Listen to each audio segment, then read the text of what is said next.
Assalamualaikum warahmatullahi wabarakatuh. Alhamdulillah alladzi arsala rasulahu bil huda wa dinil haq liyuthirahu ala dini kullihi wa kafa billahi syahida. Asyhadu an la ilaha illallah wahdahu la syarikalah wa asyhadu anna Muhammadan abduhu wa rasuluhu la nabiyya ba'dah. Allahumma salli wa sallim ala sayyidina Muhammadin sayyidil mustafa wa ala alihi wa sahbihi wa man tabi'ahu ila yaumil qiyamah. Amma ba'du fa ya ibadallah, usikum wa nafsi bitaqwallah, faqad faza man ittaqa wa qad khaba man asa. Qala Allah subhanahu wa ta'ala fil Qur'anil Karim wa huwa asdaqul qailin. A'udzu billahi samiil alim minasyaitonir rajim. Bismillahirrahmanirrahim. Alif Lam Mim. Dzalikal kitabu la raiba fihi hudal lil muttaqin alladzina yu'minuna bil ghaibi wa yuqimunas salata wa mimma razaqnahum yunfiqun walladzina yu'minuna bima unzila ilaika wa ma unzila min qablik wa bil akhirati hum yuqinun.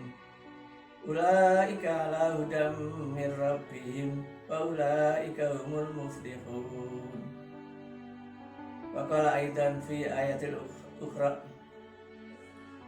Syahru Ramadan alladzi unzila fihil Qur'an hudal linnasi wa bayyinatin minal huda wal furqan faman syahida minkum asyhara falyasum wa man kana maridan aw ala safarin fa iddatum min ayyamin ukhra yuridullahu bikumul yusra wa la yuridu bikumul usra wa litukmilul iddata wa litukabbirullaha ala ma hadakum wa la'allakum tashkurun. Sadaqallahul azim wa sadaqa rasuluhun nabiyul habibul karim wa nahnu ala dzalika minasyahidin wa syakirin. Alhamdulillahi rabbil alamin. Pertama, marilah kita panjatkan puji dan syukur kehadirat Allah Subhanahu wa Ta'ala yang telah membentangkan langit tanpa tiang dan telah menghamparkan bumi tanpa pondasi, dan yang telah memberikan rahmat dan nikmatnya kepada kita sekalian sehingga kita dapat bermuajahah, bertatap muka, bertaut hati, bersilaturahim meskipun melalui channel YouTube ini. Semoga Allah Subhanahu wa Ta'ala memanjangkan umur kita, mengafiatkan jasad kita, menambahkan rezeki kita yang banyak, yang halal dan yang berkah, dan menambahkan pula ilmu kita yang bermanfaat dunia dan akhirat untuk diri kita dan orang lain. Salawat dan salam semoga tercurah kepada junjungan kita Nabi besar Muhammad SAW beserta keluarganya, para sahabatnya, dan para pengikutnya hingga akhir zaman kelak. Hadirin jamaah pengajian Al-Irbi'ah dan Al-Hunafa yang saya hormati, pada kesempatan ini saya ingin melanjutkan tentang bahasan kita tentang nuzulul Quran, yaitu turunnya Al-Quran. Jadi Al-Quran itu terbagi menjadi dua. Yang pertama, tartibus suwar, susunan Al-Quran sesuai dengan yang ada di Lauh Mahfuz atau sesuai dengan mushaf yang kita baca sekarang. Dari mulai Al-Fatihah yang pertama, yang kedua Al-Baqarah, yang ketiga Ali Imran, yang keempat An-Nisa, yang kelima Al-Maidah, yang keenam Al-An'am, yang ketujuh Al-A'raf, kemudian yang ke-8 Al-Anfal, yang ke-9 At-Taubah, yang ke-10 Yunus, dan seterusnya sampai yang terakhir yaitu An-Nas, itu surat yang ke-114. Itu disebut urut-urutan Al-Quran sesuai dengan nomor suratnya. Disebut juga tartibus suwar, urut-urutan Al-Quran sesuai dengan nomor suratnya. Itu yang pertama. Yang kedua, ada urut-urutan Al-Quran sesuai dengan tartibun nuzul, sesuai dengan diturunkannya Al-Quran itu sesuai dengan kebutuhan Rasulullah SAW pada saat itu. Jadi kalau tadi tartibus suwarnya yang nomor 1 adalah surat Al-Fatihah, sekarang tartibun nuzulnya yang nomor 1 adalah surat Al-Alaq ayat 1 sampai 5. Itu Nah, kemudian yang kedua adalah surat Al-Mudaththir, kemudian Al-Muzammil. Itu seterusnya turunnya sesuai dengan kebutuhan Rasulullah SAW dalam menjawab tantangan zaman pada saat itu. Jadi Allah tahu Rasulullah nih Nabi perlu apa dalam membina atau membimbing umatnya, atau umatnya hendak bertanya sesuatu kepada Rasulullah. Allah tahu, maka oleh karena itu diturunkanlah ayat atau surat jawabannya. Nah, itu disebut tartibun nuzul. Jadi ada dua ya, jangan dibilang nanti Quran nggak konsisten gitu. Katanya surat Al-Quran itu yang nomor 1 adalah Al-Fatihah. Kok yang turun duluan kok itu Al-Alaq surat 1 sampai 5? Nggak konsistennya Al-Quran? Tidak. Jadi susunannya itu memang ada dua macam gitu. Ada tartibus suwar, ada tartibus nuzul.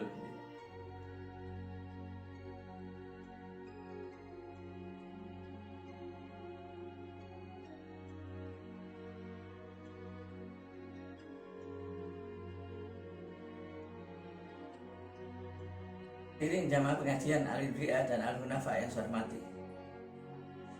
Kalau dilihat dari intisarinya, arti dari surat dan ayat yang saya baca di sesi pertama tadi, yaitu yang pertama tadi saya baca surat Al-Baqarah ayat 1 sampai dengan ayat 5. Itu intinya adalah diturunkannya Al-Quran itu untuk orang-orang yang bertakwa, sebagai petunjuk buat orang yang beriman dan bertakwa kepada Allah Subhanahu wa Ta'ala. Kenapa demikian? Karena Al-Quran ini berguna petunjuk buat orang yang bertakwa kepada Allah Subhanahu wa Ta'ala dan beriman kepada Allah Subhanahu wa Ta'ala. Karena ayat berikutnya yang dibahas adalah tentang hal-hal yang gaib, tentang Allah, tentang kitab-kitab yang terdahulu, tentang tentang malaikat, atau tentang yang lain, hal-hal yang gaib.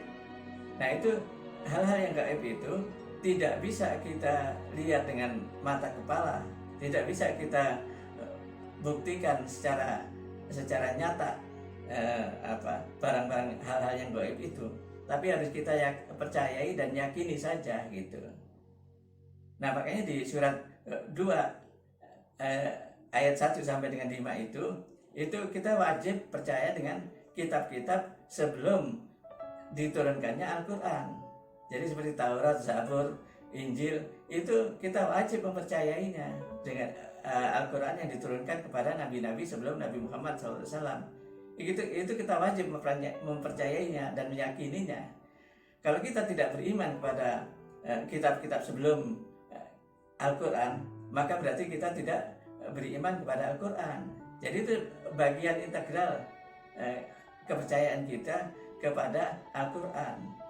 Jadi Allah memerintahkan kita untuk meyakini dan mempercayai kitab-kitab sebelum Al-Quran. Tapi bagaimana caranya kita meyakini atau mempercayai kitab-kitab sebelum Al-Quran? Itu cukup kita mempercayai dan meyakini bahwa Zabur, Taurat, Injil pernah diturunkan kepada nabi-nabi sebelum Nabi Muhammad SAW. Cukup itu kita mempercayai dan meyakini saja. Kita tidak perlu membacanya, kita tidak perlu memahaminya, kita tidak perlu mengamalkannya. Jadi kita cukup meyakini saja gitu. Kalau kita bisa mempelajarinya, bisa membacanya, bisa mengamalkannya, itu ya bagus saja. Tapi yang ditekankan di sini adalah hanya percaya saja, tidak perlu membacanya, tidak perlu juga mengamalkannya, kitab-kitab sebelum Al-Quran gitu. Jadi beda percaya dengan Al-Quran gitu. Kalau kita percaya dengan Al-Quran, itu kita harus harus meyakini bahwa Al-Quran itu datangnya dari Allah Subhanahu wa Ta'ala. Itu yang pertama. Yang kedua, kita wajib berusaha dan belajar terus untuk bisa membacanya. Yang kedua. Dan yang ketiga, kita wajib dan harus belajar terus untuk bisa mengartikan dan memahami isinya. Itu. Dan yang keempat, kita wajib kalau sudah ngerti, sudah paham, kita wajib untuk mengamalkannya dengan ikhlas.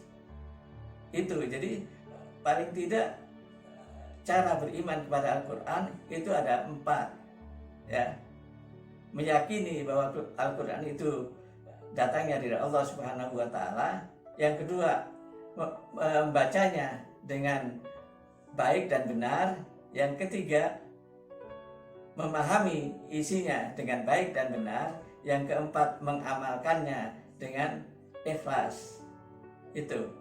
Kita lanjutkan ke sesi berikutnya.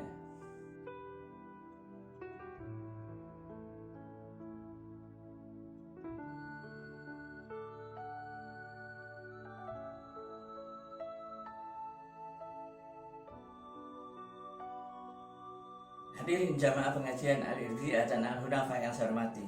Jadi kita sudah tahu ya bedanya antara percaya atau beriman dengan kitab-kitab sebelum Al-Quran, Zabur, Taurat, dan Injil, dengan beriman kepada Al-Quran. Itu bedanya sudah jelas ya. Tadi di sesi sebelumnya kita sudah bahas. Nah sekarang bagaimana setelah kita meyakini bahwa Al-Quran itu datangnya dari Allah? Sebagai ilustrasi sekarang ya, kalau kita punya anak sekolah di Mesir misalnya ya, kemudian dia kirim surat ke kita. Nah ternyata suratnya itu bahasa Arab, ya kita nggak ngerti bahasa Arab, tapi kita harus yakin dulu bahwa surat ini datangnya dari anak kita yang sedang kuliah di Mesir sana. Kita yakin itu surat dari anak kita yang ada di Mesir. Nah, tapi suratnya itu dalam bahasa Arab. Kita nggak bisa membacanya, kita nggak bisa, nggak tahu maksudnya, apa artinya, apa maksudnya, bagaimana pelaksanaannya surat itu maksudnya apa gitu. Nah itu yang pertama, kita harus yakin dulu bahwa surat itu betul datangnya dari anak kita yang ada di Mesir. Yang kedua, karena kita nggak bisa membacanya, maka kita berusaha belajar kepada orang-orang dan nanya-nanya kepada orang-orang yang bisa bahasa Arab, untuk kita bisa dibimbing agar ngerti, agar bisa membaca surat itu. Nah setelah itu kita datang kepada orang yang ngerti tentang bahasa Arab, kemudian kita diajarin dan dikasih tahu apa bacaan surat yang datang dari anak kita tadi. Setelah kita diajari untuk membacanya, kemudian kita juga minta kasih tahu ke orang itu yang ngerti bahasa Arab tadi agar bisa diterjemahkan ke dalam bahasa Indonesia gitu. Nah setelah kita paham suratnya itu dalam bahasa Indonesia, udah tahu, udah diterjemahkan tadi dalam bahasa Indonesia, kita tahu maksudnya. Ternyata anak kita yang ada di Mesir itu karena sudah 3 tahun kuliah di sana, dia ingin makan rendang masakan ibunya yang dikirim dari Indonesia. Isinya minta dikirimin rendang gitu. Nah, oleh karena itu si ibu ini yang nggak paham tadi, oh anak saya di Mesir minta dibuatkan rendang. Maka implementasi pengamalan dari surat yang dikirim dari anak kita di Mesir tadi adalah kita harus membuat rendang. Setelah rendang itu jadi, kita harus kirim, kita harus paketin ke anak kita yang ada di Mesir gitu. Nah begitu sampai di sana, rendang sudah sampai dan itu dimakan oleh anak kita. Nah itu barulah setelah diterima dan dimakan oleh anak kita, dan anak kita membalas rendang tadi dengan surat berikutnya, maka itulah berarti kita telah mengamalkan surat yang datang dari anak kita yang di Mesir. Begitu juga kita percaya dengan yakin dengan Al-Quran itu. Yang pertama kali kita harus yakin betul bahwa Quran ini 30 juz ini betul-betul datangnya dari Allah Subhanahu wa Ta'ala. Dan kita mengimani betul, kita mempercayai seluruhnya isinya itu datangnya dari Allah Subhanahu wa Ta'ala. Itu yang pertama. Setelah itu, setelah kita yakin, tapi kita belum bisa baca, Al-Quran itu karena bahasa Arab. Nah, kita wajib berusaha untuk bisa membacanya dengan benar dan dengan baik dan benar. Jadi jangan sampai salah, karena baca Quran itu ada tata caranya, ada makharijul hurufnya, ada tajwidnya, ada panjang pendeknya dan sebagainya. Itu jangan sampai salah. Jadi kita wajib untuk belajar terus untuk bisa membaca Al-Quran dengan baik dan benar. Itu yang kedua. Yang ketiga, setelah kita bisa membaca dengan baik dan benar, kita wajib untuk berusaha bisa mengetahui artinya dan maksudnya. Nah, setelah itu kita berusaha terus semaksimal kita bisa paham isi kandungan Al-Quran itu. Setelah itu baru kita wajib untuk mengamalkannya. Apa perintah Al-Quran itu? Gitu. Nah, mengamalkannya ini harus dengan ikhlas.